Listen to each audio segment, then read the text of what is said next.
Hi, parents. My name is Vanessa Vitali, and I am your child's English teacher for grade 2.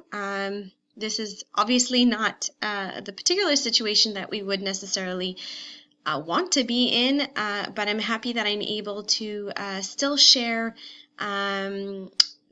what basically your child will be learning this year.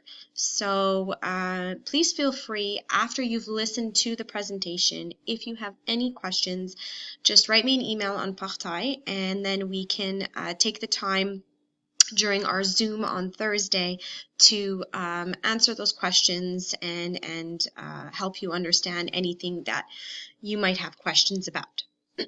Okay? So the first thing that I would love to speak to you about is that I do a lot of similar things to what Miss Mori does in grade 1. So if you were here for grade 1, you'll see a lot of repetitive things happen. We are in grade 2 a little bit more at a faster pace, just because we have to make sure that they've really understood, sentence structure, the basic grammar notions, speaking, communicating, and whatnot in English, so that they're really prepared for what's to come in grade 3. I base my weeks a lot on center work. So when we're doing a center work, I base it on what I call the weekly 5, which is also a spin-off to the daily 5. I don't see the students every single day, so we kind of spread it out throughout the week. So we do a lot of reading to self, a few activities reading together, so having students read to one another, listening to the reader, a lot of writing work and word work, which is going to be based on spelling words that you will see throughout the year. Spelling tests. So Miss Mori had her students write out the words in a actually, I believe it was on a sheet, or could have been in a writing book, whatever it was. For me, I'm still going to continue doing spelling tests. I do normally have words of the week, which are posted on the board. And if we were in a normal era, if you will, of having the students complete their grade 1, they would have been exposed to the words of the week right away. But I do find it super important that your child has the time to review what was shown in grade 1 and even in kindergarten, because there was just such a big break in our education with COVID. So the words of the week, you're only going to be exposed to them as of term 2. For term 1, I'm having, or I've actually already started with the students to review words that they would have seen from kindergarten and grade 1. So that being said, in general, high frequency words are going to be exposed throughout the whole year, but rather starting off the bat with grade 2 high frequency words, I'm really doing a review in grade 1 of grade 1 work for term 1. I do not do writing spelling tests. I do everything on Spelling City, which is an application that we use so that they type out the word or on the actual iPad itself, the word, and then it will notify them whether or not they have written the word correctly. Oral presentations, I do oral presentations. I prefer actually having students complete the preparations for orals and whatnot in class, just because it becomes a little bit more authentic. But I do do one take-home oral test per term, which allows the students to, do a little bit of research. So you'll be exposed to like a family history oral. There's a big Geronimo oral at the end of the school year. So those are things that your child will have to do throughout the year. Grammar. I'm not particularly a big person on reviewing grammar notions such as you would see in French. In English, you're exposed to grammar notions when we write a lot. So I do always do a small lesson on grammar notions, and the students have access to iExcel, which is an application used to review such as like rhyming, consonants, sentence structure, adjectives, and whatnot, but then I implement it in their writing. So I make sure that, boys and girls, make sure that we're rhyming today. So we're going to be learning about poems, or make sure that you have 1 or 2 adjectives in this story or in this sentence. So I have them really practice those grammar notions through the writing process, which is done through journal writing, and I also have fun writing activities that they'll be exposed to throughout the year as well. Comprehension. So comprehension is not evaluated in term 1. So in term 1, I'm only evaluating their oral and their writing grade or grammar grade, okay? But when we are going to begin really the process of comprehension, I am a big believer of Geronimo Stilton. I base a lot of my program on Geronimo Stilton. So your child is going to be exposed to Geronimo Stilton if they have not already been exposed. If they have an older sibling that was part of my English program in grade 2, then I'm sure you parents are ready for some more Geronimo in the house. So I based my Geronimo Stilton program on what you would consider a read aloud program. So this allows them to be exposed to higher reading levels, and it also allows them to collaborate and model a fluent type of reading, so a different type of reading that they would necessarily be exposed to. So what's exposure to challenging texts? So students have a higher listening comprehension ability.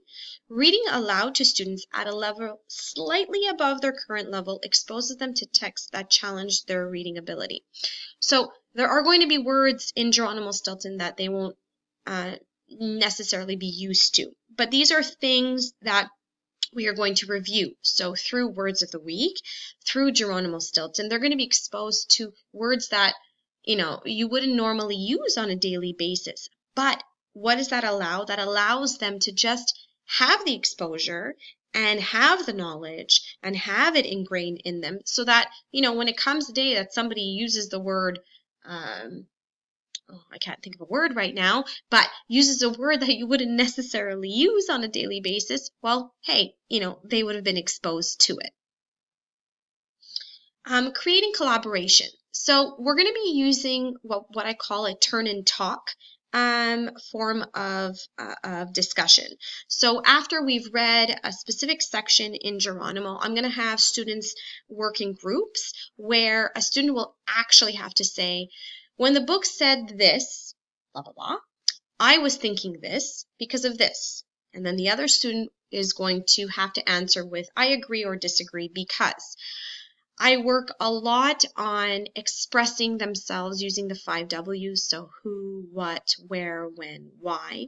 And I find by discussing through this turn and talk, they really start to learn that, oh, I actually do talk about the 5 W's. Oh, I can actually express myself using the 5 W's.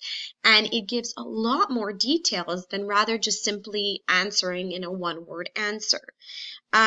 This also allows students to engage more and to really think critically about an answer rather than just, saying a one-word answer that they would generally be used to at the moment. So you can model fluent reading. So I'm going to be reading it to them. They're not reading it. I will be reading it. It's a read aloud program. Okay. And by following along and seeing how I will be emphasizing different words or pausing for commas and periods and pronouncing difficult words, student can increase their own, reading fluency. So you might see your child reading so quickly right now through a paragraph, for example, or even 2 sentences put together, and they don't take that breath that would be required after a period or a comma. And these are things that they're going to learn through the Read Aloud program. RAS Kids, your children have been exposed to RAS Kids. This is something that's going to be done for homework or extra activity, if you will, in class. It is not going to be evaluated in grade 2. It's really just used as a resource to really further their reading. So the overview. English is divided up between C1, C2, C3, oral, comprehension, grammar, and writing. Like I said, term 1, C2 comprehension is not evaluated. In general, C1 is just simply orals or discussions in class. C2 is going to be evaluated through Geronimo Stilton. So once I read to the students, I will be asking comprehension questions. They will be evaluated on that, and a select few of comprehension quizzes. And C3, which is grammar, writing.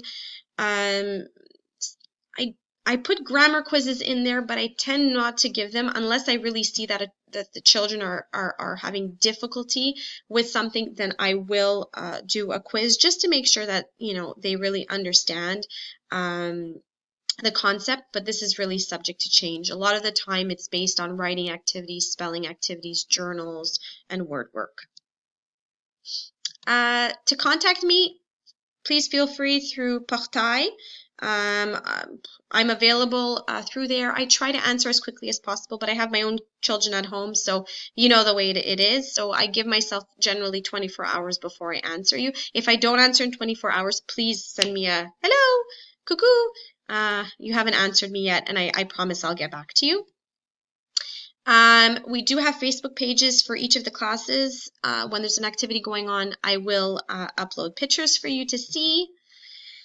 And homework is really based on spelling words, which is sent to you bi-weekly, RAS Kits for comprehension. And if there's any grammar notions that we're going to be exposed to during the week, I like to send a video that the children can watch from home.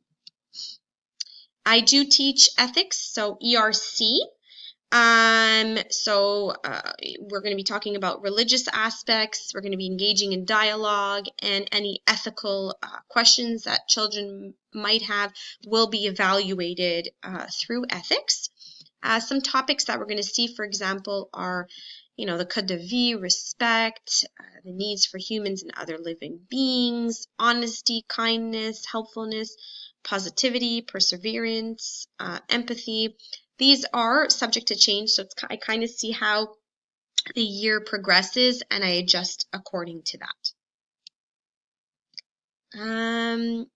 In general, normally at this point, if we were face-to-face, I would say thank you, any questions, but please feel free.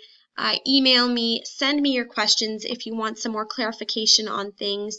I'm really here to work with you, not just with your children, but with you, because, we want to see them move forward. We want to make sure that they understand the language and that they recuperate from the time that they've been home due to COVID. So please stay safe, stay healthy, and by all means, contact me when you need to. Have a good day.